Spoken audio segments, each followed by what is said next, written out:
Muy buenas tardes, queridos amigos de Radio Agricultura. Los saluda el doctor Jorge Acosta. Comenzamos una nueva edición de su programa Nuevas Voces con nuestro panel de día martes. Como usted sabe, estamos con cierta reestructuración. ¿Será que llegó diciembre? ¿Será que hay tantas cosas? Pero, aunque no lo crea, usted escucha aquí en el estudio absolutamente presencial a la panelista de la región, de su región del Biobío, nuestra querida Paz Charpentier, que además es directora ejecutiva de la Fundación Voces por Chile. Paz, muchas gracias por estar acá. No, pero estimado Jorge Acosta, feliz de estar acá. Además, este programa es mi casa, así que me siento muy cómoda y contenta de poder participar, sobre todo presencial, que es mucho más agradable, pero no puedo partir sin enviarle, obviamente, un tremendo abrazo a todos quienes nos escuchan desde mi región, la región del Biobío. 88.1 sí. En Concepción, así es. 100.5 en Los Ángeles, no lo olvide. Y también nos está acompañando aquí, probablemente en su última aparición en este programa, como concejal electo, porque el día viernes asume en propiedad el concejal republicano por la comuna de Santiago, don Vicente Martínez. Gracias por estar acá. Bien agregado el probable, porque me han ocupado galletas últimamente, y martes, jueves, viernes, ya no sé cómo explicarla. Siempre dispuesto. A mi mamá, bueno, tienen que estar conectados. Uno siempre listo. Oye, me encanta la apropiación que ha hecho la Paz Charpentier. Mi región. Este programa es mi casa. Así es. ¿Con qué nos vamos a quedar?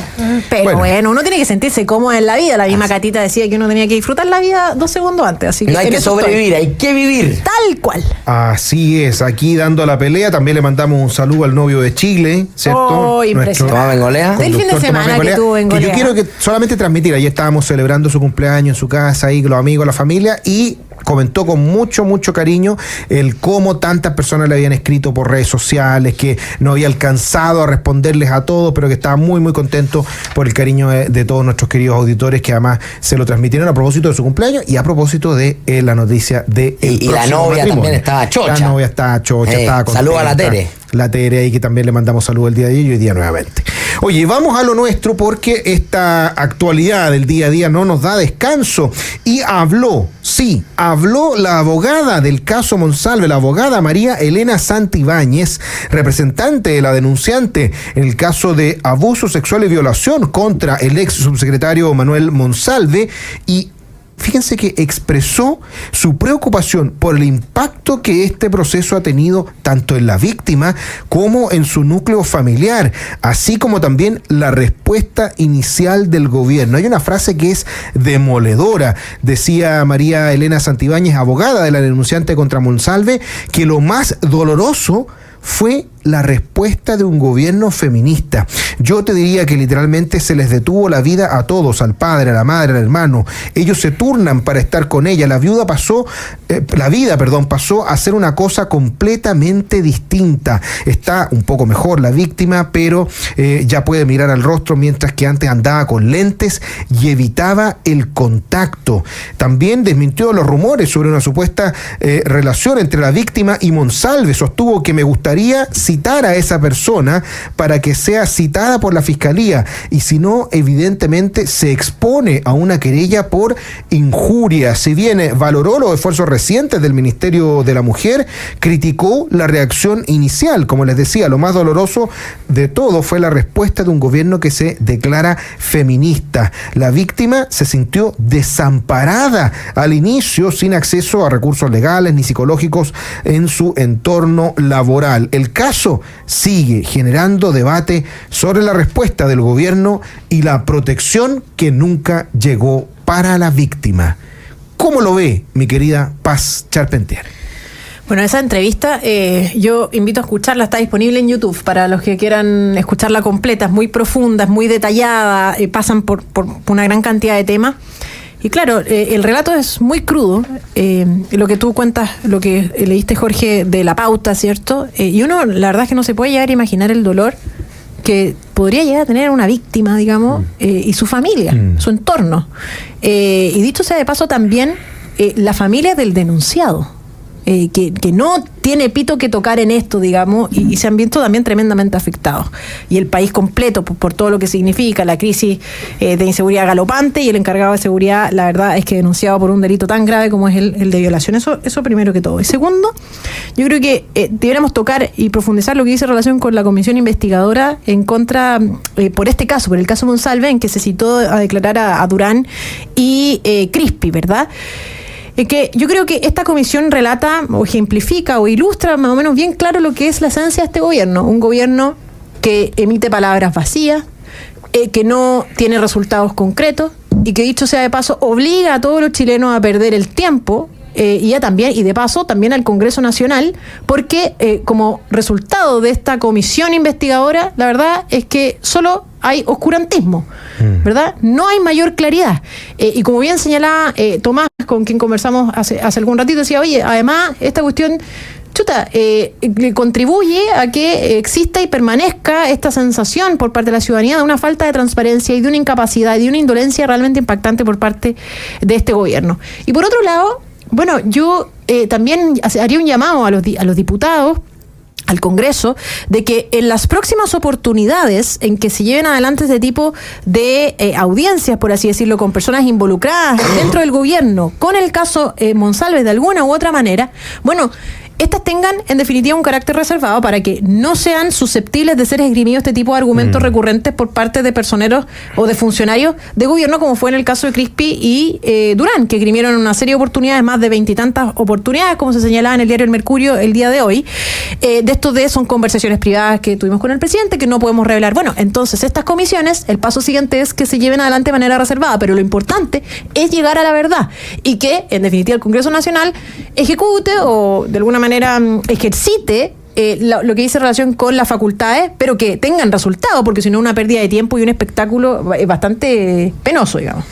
Así es, y también conocimos las declaraciones, ¿cierto?, de Miguel Crispi en el contexto de la comisión investigadora a propósito de este tema, y llamó la atención esta muletilla con la que respondió prácticamente a todas las preguntas, sosteniendo que las conversaciones con el presidente son privadas. Incluso hubo diputados del oficialismo, como la comunista Alejandra Plasencia, quien señaló que Crispi no ha contribuido a clarificar cuál ha sido su rol respecto de ser jefe de asesores de la presidencia. Incluso el presidente de la comisión, el diputado de Renovación Nacional, Miguel Mellado, sostuvo que lo que estaríamos viendo es que el gobierno, junto con Crispi, estarían manteniendo un verdadero pacto de silencio, criticando la falta de respuestas claras por parte de Crispi. Aquí vemos a asesores que no cumplen su deber de asesorar, sino que simplemente ejecutan instrucciones. Si son pagados por todos los chilenos, deberían dar un paso al costado, sostuvo el presidente de la iniciativa. ¿Cómo lo ves, Vicente Martínez? No, yo no sé, en esa última frase yo tengo un pequeño desacuerdo con Mellado. O sea, yo creo que sí asesoran, yo creo que sí cumplen órdenes, pero el problema es que todo este embolinada de perdizque en la que están es toda oscura. O sea, las acciones que llevaron a cabo están al filo de la ley, y los consejos que dieron al parecer o no fueron escuchados o fueron los consejos que se llevaron a cabo y que evidentemente fueron negativos. Yo puedo entender que necesitemos después una comisión que se guarde el secreto para que se puedan hablar ciertas cosas, pero también encuentro que fue muy necesario que se hiciera el show de ayer. El show en el buen sentido de la palabra, hablando de que la Cámara lo haya citado como comisión investigadora, pero también el show, y en esto desde el aspecto negativo, que hizo Miguel Crispi en la comisión. Porque queda claro que este gobierno, interpretado de muy buena manera por Miguel Crispi, es un irresponsable y no está dispuesto a colaborar con la justicia. No está dispuesto a esclarecer un problema que es enorme, que no es ni más ni menos que haber encubierto, ¿cómo se dice? Encubierto, ya decir encubrido. No. Pero hay comunicación, así que... que se dedicó a encubrir a un presunto violador. Entonces a mí me parece que es importante que la gente sepa que esta gente, para esconder o para mentir, no se le arruga la cara. No se le arruga la cara. Y asimismo hemos visto al presidente en esta misma lógica, y asimismo hemos visto a sus colaboradores. Y yo creo que es muy importante que se sepa. Y la de Crispi no es nueva. Si Crispi era el que estuvo 2 semanas como fugado de la comisión para el caso Fundaciones. Son todos los mismos. Pero aquí tenemos un gobierno que cambió la política efectivamente, como lo prometieron. Pero la cambió para mal. ¿Y la cambió con qué? Bueno, con no cobrar responsabilidades políticas a los que trabajan en cargos de confianza del presidente. No se echa a nadie, nadie se va. O sea, tuvo que caerle una denuncia de violación a Monsalve, el primero que sale. Y los otros ni uno se va. Crispi, enlodado en caso Fundaciones, se salva. Yo tengo una pregunta que yo no trabajaba nunca al interior del gobierno, pero tengo una pregunta.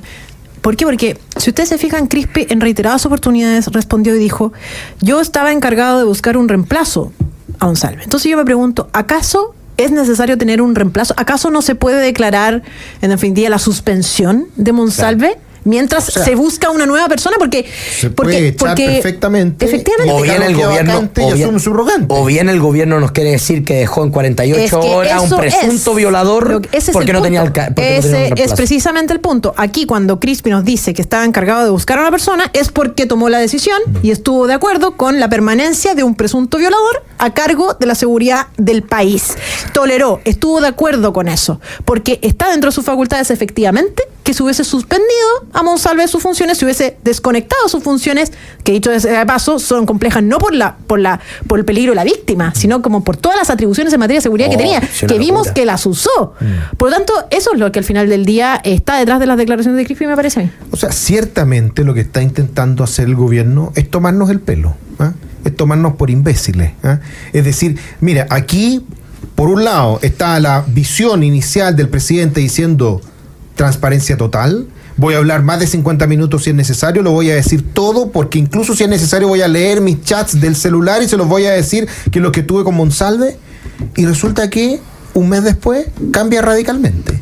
Y el gobierno dice que no, es que son conversaciones secretas, son conversaciones privadas las que tuvo el gobierno. Dicen que están aprendiendo, que están en proceso de aprendizaje. Y frente a esa situación entonces cambian radicalmente el discurso. Entonces, cuando la abogada de la víctima sostiene que es dolorosa la respuesta del gobierno feminista, bueno, es que queda claro que este no es un gobierno feminista, o que ellos entienden el feminismo simplemente como un instrumento, como una herramienta de persecución política de los opositores. Es simplemente esa la situación que queda en evidencia. Y que hoy día están tratando de dar un relato político que no satisface, que no convence, que no se hace cargo de la realidad, que no tampoco son capaces de pedir disculpas a la ciudadanía, de reconocer el error, de decir que fue gravísimo, que fue una falta de criterio. Si cualquier antecedente adicional que hemos tenido, llegamos siempre a la misma conclusión.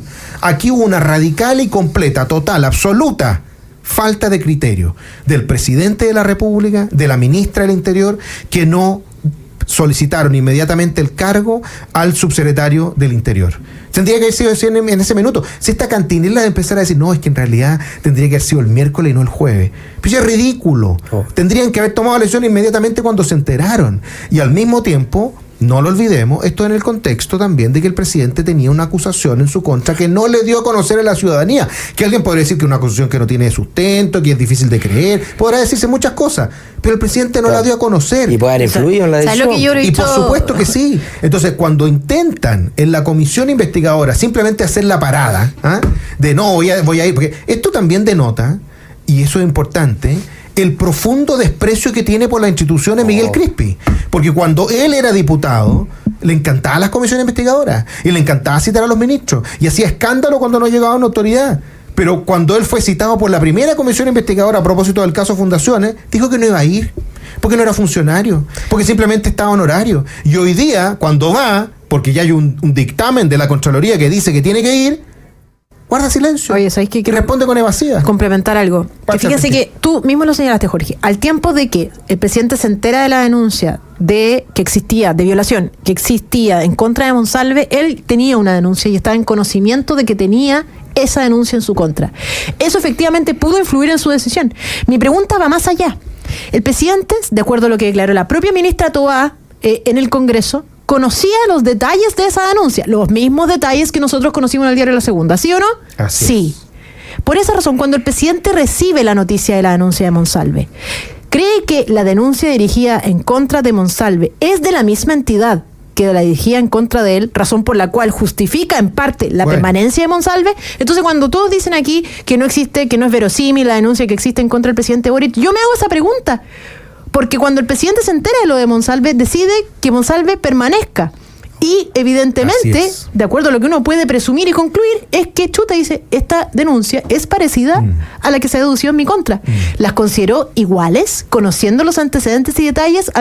Para mí, esa es una por supuesto de las preguntas que quedan abiertas en todo esto. Y es algo que tiene que responder el presidente. Nos tenemos que ir a la primera pausa, vamos a seguir conversando de este tema, pero antes no tenemos que irnos a la pausa sin agradecerle a todos nuestros auditores que ya le están poniendo me gusta en YouTube, que están haciendo sus comentarios. Vamos a leer algunos de ellos a la vuelta. Y también, bueno, me habían dicho por ahí también, me habían mandado saludos por el Día del Médico. Es verdad, hoy día es el 3 de diciembre, el Día del Médico. Se lo agradezco mucho, pero también no solamente le extiendo ese saludo también a todos los médicos de nuestro país, ¿cierto? A todos los doctores y las doctoras, sino que también a todas las secretarias, porque también compartimos el honor de celebrar con el Día de la Secretaria, a quien también le mandamos muchos saludos. Vamos a nuestra... Déjame leer un mensaje antes. A ver, dale. Luis Pérez dice, doctora Costa tiene pasta de diputado. Y no puedo estar más de acuerdo con Luis Pérez.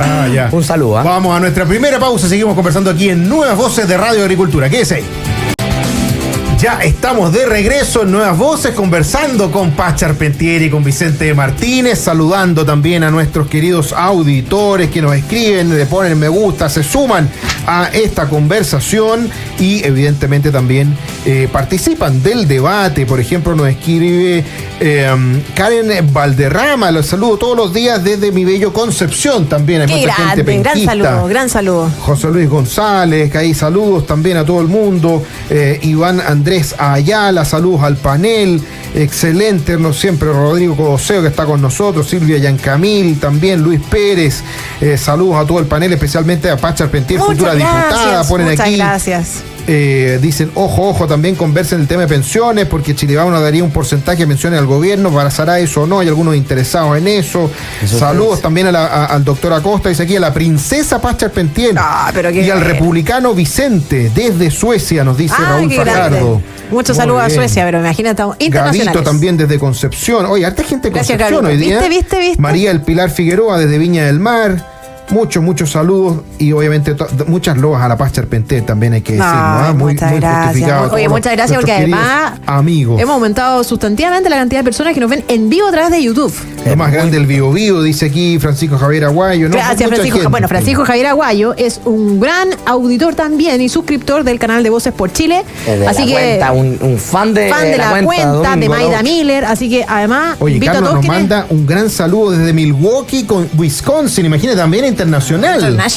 Qué notable. Saludos para todos ustedes que nos escriben de distintas partes del país y del mundo, porque bueno, eso es lo que queremos, llegar cada vez a más personas con estos reflexiones para defender las ideas de la libertad, de la dignidad de la persona humana y también sin duda de construir un país mejor basado en los principios que queremos promover. No de construir, sino que construir. Espacio construir. Efectivamente. Y también vamos a saludar a quienes hacen posible nuestro programa. Con Enel, activa tu modo eficiente. Juntos podemos cambiar los hábitos de consumo energético y ahorrar energía, al mismo tiempo que cuidamos el planeta. Descubre más en enel.cl. En Capital te acompañan en tu presente y futuro para que puedas cumplir tus metas. Descubre todos los servicios que tienen para ti en cada etapa de tu vida. Capital, contigo en tu presente y futuro. Visítalos en fpcapital.cl. Y usted ya lo sabe, ya comenzó el Black Friday en Viajes Falabella con hasta un 70% de descuento y hasta 12 cuotas sin interés para unas vacaciones realmente soñadas. El Caribe, Brasil, Chile y más, con la mejor asesoría solo en Viajes Falabella. ¿Dónde diría, Jorge? Oye, esa es una gran pregunta. ¿Dónde, si va a aprovechar el Black Friday, ¿dónde se irían? ¿Dónde se iría Paz Charpentier? No me diga Bio Bio a Concepción, pues dígame a algún otro lugar. A ver, chuta, qué difícil, pero... ¿En Chile o en el extranjero? ¿Sabes qué? Hace pocos días tengo ganas de ir a La Serena, fíjate. Mire, pero no. Pero aquí hay que poner los puntos sobre la I. Hay que poner los puntos sobre la I. A ver, ¿qué dice Vicente Martín? Black Friday, están botados los pasajes Buenos Aires, Punta ¿Sabes Cana, qué? Mira, me diste una idea. Hablemos castellano, ¿no? Pero además hay a los que les gusta correr. Yo corro maratones, estoy ahora retomando hace poco, y cumplir las major. Hay un circuito de las major que sé yo, está en Nueva York, Chicago, Londres, etcétera. Y se agregó otra major más que es en Sydney. Así que para allá me voy a ir, yo creo. Pero así que nuestros auspiciadores sí que me pueden regalar feliz. En cambio uno se va a comer por aquí cerca, nomás por el barrio, en Buenos Aires, al Don Julio a comer carnecita. ¡Ay, qué rico! Además tengo hambre. Qué mejor. O a Lima también. Tomarse un Negroni. Miércoles. Bueno, un restaurante con en Perú. Aproveche el Black Friday también con Falabella, porque tiene la posibilidad de ir, ¿cierto?, donde usted quiera, en Chile, en el mundo, en el Caribe, que también hoy Punta Cana. Falabella podría regalar un viaje al equipo Nuevas Voces. Siempre lo pedimos, pero bueno, veremos si somos escuchados. A Perú, y vamos al restaurante Rafael, que tiene estrella Michelin, que es exquisito. Fabuloso. Muy bueno. Oye, y lo otro que también es muy importante decirle a nuestros queridos autores que le ponga me gusta. ¿Vale? Sí. Estamos llegando ya casi a los 100, póngale me gusta para poder llegar a más personas. Hay una noticia que se ha tomado estos días también en el mundo político, porque han empezado a moverse algunos partidarios de un cambio a lo que llaman el sistema político, que básicamente más que el sistema político es un cambio en las reglas electorales y también en las reglas de la existencia de los partidos, particularmente la que tiene que ver con que aquellos partidos que no alcancen el 5% de representación en elecciones parlamentarias tengan que desaparecer. Y los chicos sacaron la voz. Los partidos en peligro de extinción llegaron en pie de guerra a la moneda y golpearon la mesa por estas reformas al sistema político, denominadas reformas al sistema político. Y la frase de Jaime Mulet, del presidente del Frente Regionalista Verde Social, así se llama, un nombre interminable, fue bastante dura. Dijo: nos parece que partidos tradicionales severamente cuestionados, que fueron financiados por SQM, Penta y Pesqueras, que tienen militantes comprometidos en graves casos de corrupción, pretendan levantar una barrera de entrada a nuevos actores y evitar la competencia democrática, es lo más parecido a un cerrojo con sesgo autoritario. Y no fue solo, lo acompañó también el secretario general del Partido Comunista, Lautaro Carmona, y también el diputado de, yo no sé si se llama Acción Humanista, Partido Humanista, no sé. Partido Humanista. Yo creo que ya no está en el Partido Comunista, pero está también ahí el diputado del Distrito 11, ya me voy a acordar de su nombre, que está ahí también de un partido pequeño. Llegaron a la moneda también el Partido Radical, y se arrestaron el Partido Radical y el Partido Liberal digamos, esta crítica que hicieron bien dura a esta reforma que, como lo decían también algunos, podría tener algún espacio para ser aprobada en el Senado, donde no llegan mucho estos partidos chicos, pero que en la Cámara sería muy difícil que se aprobara. ¿Cómo lo ves, Paz Charpentier? Mira, primero, precisar una cosa, complementar lo que la información que tú decías, Jorge, porque una cosa es esta regla, ¿cierto? La del 5% o a lo menos 8 diputados electos para poder mantenerse y obtener esos cargos y desempeñar esos cargos, ¿cierto? Si el partido no cumple con ese mínimo, entonces sus diputados no entran al Congreso Nacional, ¿cierto? Pero otra cosa, esto trae otra reforma que tiene que ver con que el diputado electo que en el fondo renuncia a su militancia, pierde su escaño, fíjense ustedes, pierden su escaño. Entonces, yo creo que es claro que existe un problema de fragmentación que hay que discutir cómo se puede solucionar. Sin embargo, pasar desde la Convención Constituyente 1, que es básicamente a poner en el fondo todas las fichas en los independientes, a una desconfianza casi absoluta en los independientes a través de este tipo de atribuciones o facultades entregadas a los partidos, no me parece la solución. No creo que sea una solución. Aquí yo creo que además esto le quita, en buen chileno, un poco el poto a la jeringa, en el sentido que los partidos tienen muchas atribuciones al tiempo de, por ejemplo, seleccionar adecuadamente a sus candidatos. Y además, dicho sea de paso, si esto se llegara a aprobar, a lo menos esto, la idea de que si el militante diputado renuncia, pierde el escaño, bueno, eso significa que la directiva del partido va a escoger entonces a su sucesor. Si las personas en Chile mayoritariamente votan por personas, no por partidos políticos. Y una sola idea para que no duden de lo que estoy diciendo en esta materia, que yo creo que resulta bastante evidente. En las últimas elecciones, ¿vio usted en la calle además, excluyó el Partido Republicano en este caso, ¿cierto?, que los candidatos hicieran campaña política con el logo de su partido. Esa es una señal elocuente, clara, consistente de que la mayoría de los chilenos efectivamente vota por las personas, de manera tal que no me parece adecuado que, en definitiva, si se renuncia a la militancia, sea al final del partido político el que escoge a su reemplazo. Y por otro lado, fíjense que si uno analiza esto, vamos al distrito 20, por ejemplo, que es mi distrito. ¿A tu región? Sí, a mi región.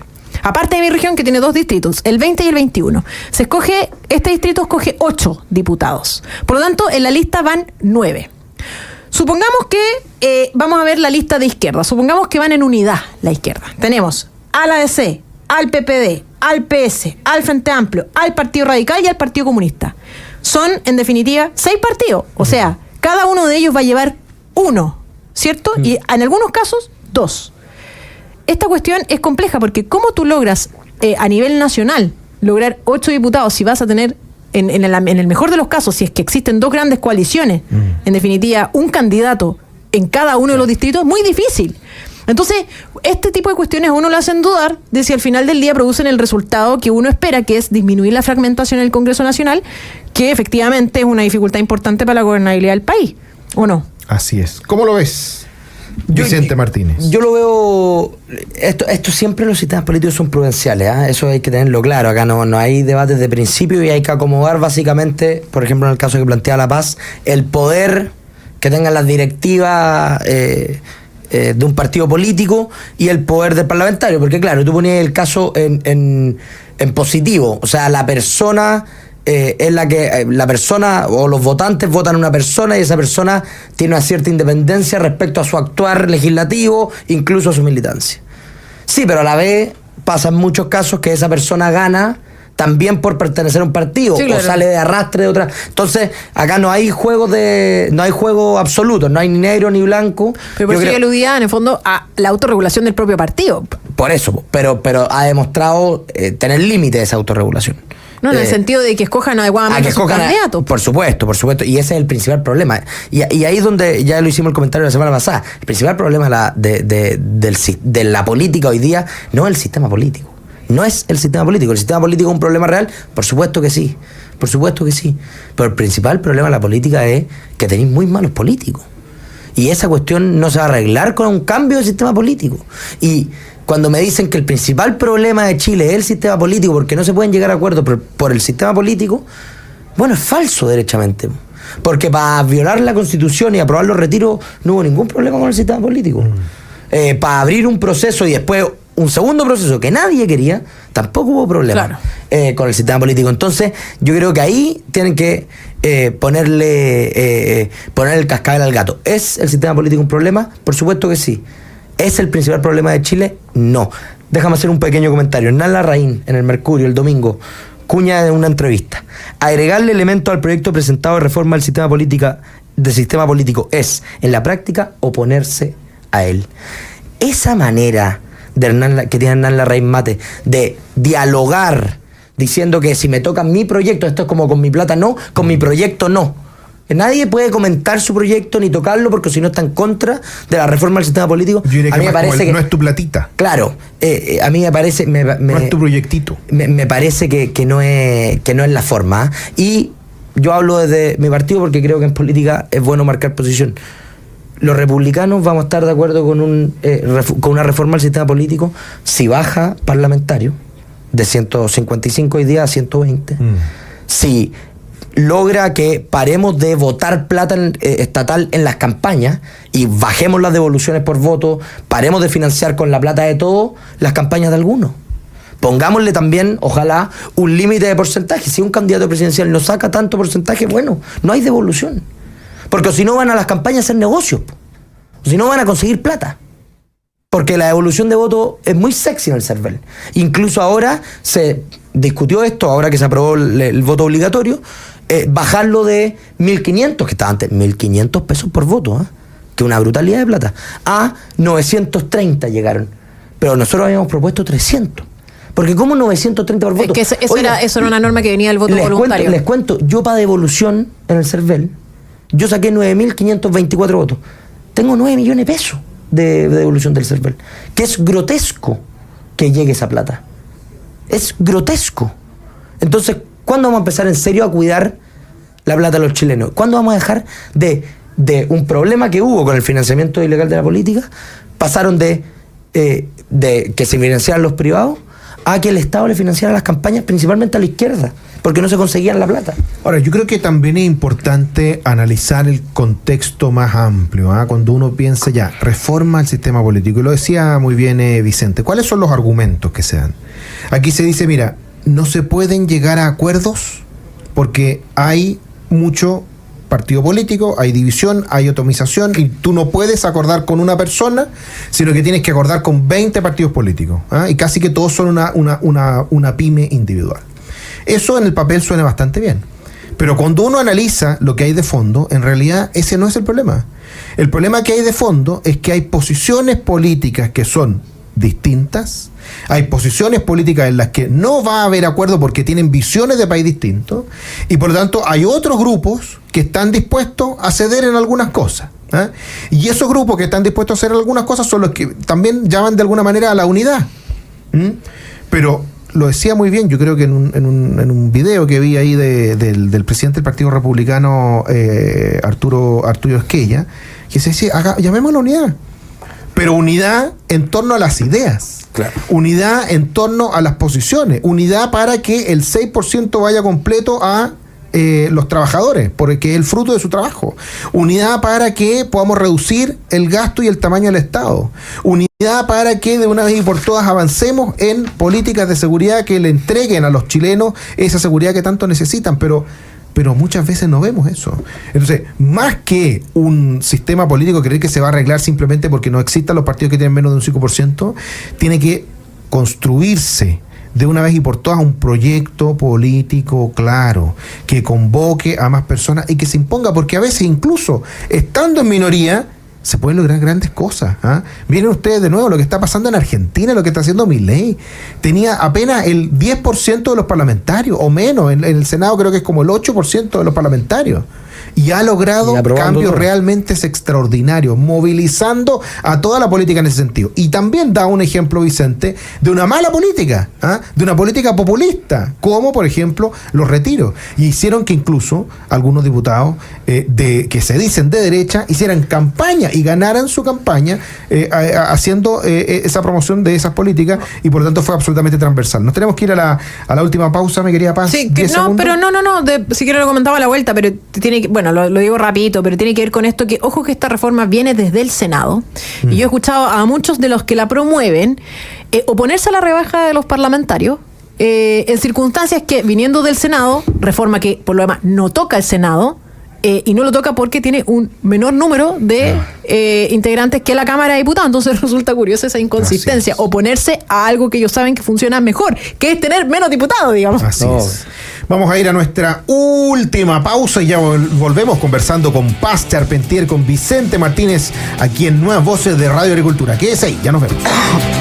Ya estamos de regreso en Nuevas Voces, conversando con Paz Charpentier, con Vicente Martínez. Agradecerles muchísimo también a nuestros queridos auditores que nos están ayudando a llegar a más personas, poniéndole me gusta aquí en el canal de YouTube a la Radio Agricultura. Ya tenemos más de 100 me gusta. Si llegamos a los 150 antes de terminar el programa, va a ser sin duda un gran éxito. También agradecerle a los que nos están escribiendo, a Héctor Ramos, a Marianne Gebhardt, a Guadalupe Vergara, a Jorge Amar, a Luis Pérez, a René Navarrete, a Teo Fastrus, que también siempre nos escribe, Arturo de la Sota, y tantas otras personas que están participando con nosotros en esta conversación. Y Mara Cedini, que nos está escuchando, me acaba de escribir, así que le mando un tremendo abrazo. Conductora de distintos y panelista de distintos programas, y conductora también del programa de la tarde. Llegó la hora hoy día en la tarde, todos los días de lunes a viernes, ahí junto a José Francisco Lagos. Muchas gracias, nuestra querida Mara. Oye, hay un tema que evidentemente me gustaría que pudiéramos comentar unos minutitos antes que se nos vaya el programa, que tiene que ver con esta situación que se dio a conocer los reembolsos luego de aprobarse la ley corta de ISAPRES, y las personas han considerado que ha sido un verdadero insulto porque les han llegado reembolsos por menos de 1.000 pesos en 156 cuotas, que son los 13 años máximos que se pueden pagar según lo que indica la ley. Y obviamente que esto ha generado mucha crítica, mucho cuestionamiento, pero yo creo que es un buen momento para hacer un análisis y darnos cuenta que esto es un problema que no solamente se agravó con la ley corta, sino que también partió con una intromisión de la Corte Suprema, específicamente de la tercera sala, en este problema, porque intentaron legislar y terminaron haciendo que el problema fuera mucho más grave. Cuando uno ve que los políticos se ponen ingeniosos y quieren legislar para tratar de resolver los problemas, la mayor parte de las veces, cuando no hay un problema, terminan echando a perder algo que funcionaba bien. El mejor ejemplo, que se me venía a la cabeza, lo conversaba con alguien el fin de semana, oye, lo que pasó con los estacionamientos. ¿Se acuerdan cuánto costaban los estacionamientos antes? Pero hubo un diputado que se le ocurrió que eso era usurero, así que mejor iba a cobrar los estacionamientos por minuto. ¿Cuánto paga usted por un estacionamiento ahora que le cobran por minuto? Carísimo. ¿Y cuánto pagaba antes? Oye, Jorge, te puedo hacer Aumentó una precisión. muchas veces. Solamente que yo creo que es súper importante, que yo creo que muchos han dicho, oye, esta devolución es una vergüenza la devolución, pero ¿nos puedes explicar el problema? ¿Por qué hoy día tenemos esta devolución y por qué es tan pequeña en algunos Bueno, ocasiones? por eso es que es importante referirse a este punto, porque todo partió cuando el Tribunal Constitucional dijo, mira, no se pueden hacer discriminaciones por los planes de la ISAPRE entre hombre, mujer y por edad. Pero tiene que ser el Congreso el que lo tiene que resolver. Y en vez de resolverlo el Congreso, pasaron más de 10 años, se judicializaron muchos planes, esto aumentó, ¿cierto?, la carga sobre el Poder Judicial, y por lo tanto la tercera sala dijo varios fallos sucesivos, uno sobre la formación de los planes, y dijo, mira, no se puede discriminar y por lo tanto hay que utilizar una tabla que ya estableció el gobierno. Y además dijo lo mismo para el GES y lo mismo para la adecuación de los planes. O sea, se metió a legislar, a hacer una interpretación legislativa la Corte Suprema. Como la aplicación de eso a rajatabla iba a generar que el sistema quebrara, porque esa es la verdad, si tuvieran que pagar todo lo que decía la Corte Suprema de la noche a mañana, las ISAPRES quiebran, se metió el gobierno. Y el gobierno que dijo que iba a liquidar a la ISAPRE y que la iba a sacar del mapa de la Seguridad Social, tuvo que hacer un verdadero salvataje, como muchos decían. ¿Para qué? Primacía Para que de la realidad, básicamente. no se cayera, Claro. porque la realidad se impone.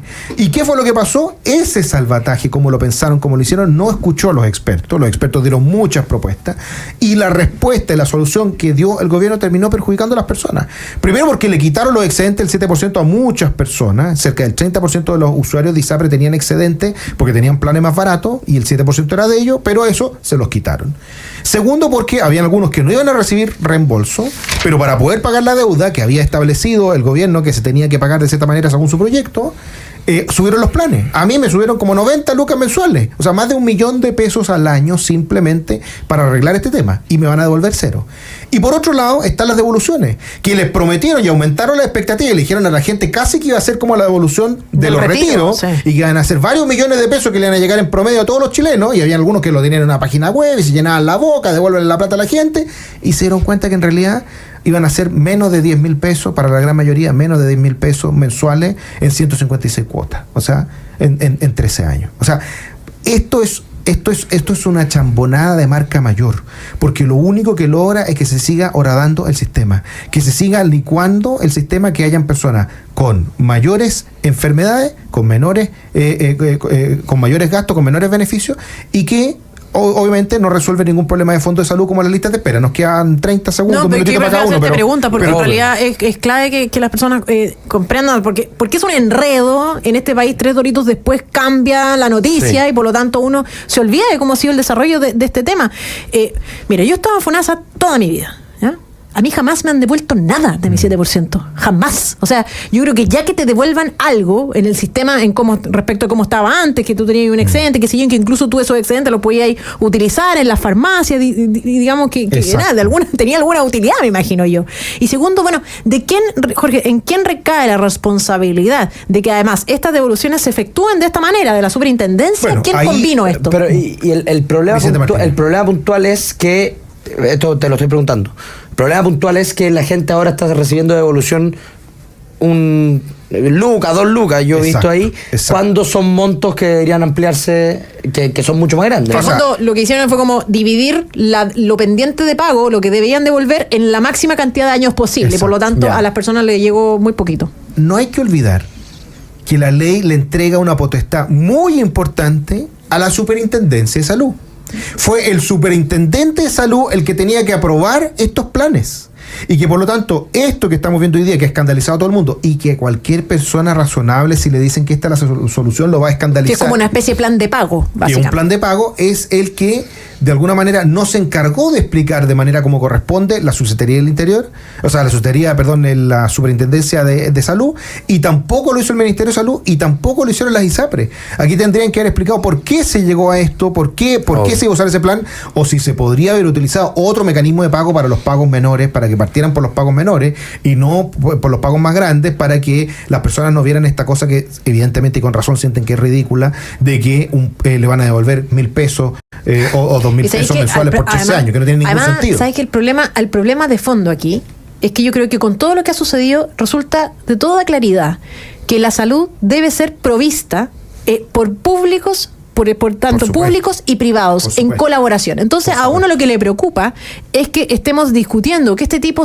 de cosas sean las noticias. Exacto. Y no en cómo resolver los reales problemas que tenemos de salud en Chile. verdad. Y la causa- entre otras cosas, las listas de espera, que no son lo verdad. único. Y la causa ahí también del problema, que se reparte, pero que hay 2 excesos que son claros, que eran un drama, que era Exacto. la justicia que se extralimita y se pone a Sergio literalmente a Muñoz, legislar, Sergio y Muñoz. segundo, un gobierno que se le afilaron los colmillos cuando Así vio es. que se podían pitear a la ISAPRE. Mira, yo estaría todo el día conversando de este tema porque saben que me apasiona, me encanta, y obviamente yo creo que informar a las personas con respecto a No, este y punto, nos pero quedó súper claro, nos quedó lamentablemente súper claro. se nos acabó el tiempo y tenemos que terminar nuestro programa. Quiero agradecerle muchísimo a Paz Charpentier desde la región del Biobío, presidenta directora ejecutiva de la Fundación Nuevas Voces, especialmente Voces por Chile, y también al vicepresidente de la Juventud del Partido Republicano, de la Juventud del Partido Republicano, y concejal electo, en 2 días más, concejal en ejercicio de Santiago a ver por el con Partido Republicano. traje y corbata, me Vicente imagino. Martínez. Así es, corbata. ayer me probé el Ya, traje. nos tenemos que ir. Entró justo. Saludos, saludos. Muchas gracias, Nos salvamos. chao. Deporte y Agricultura. Nos vemos. Chao, chao.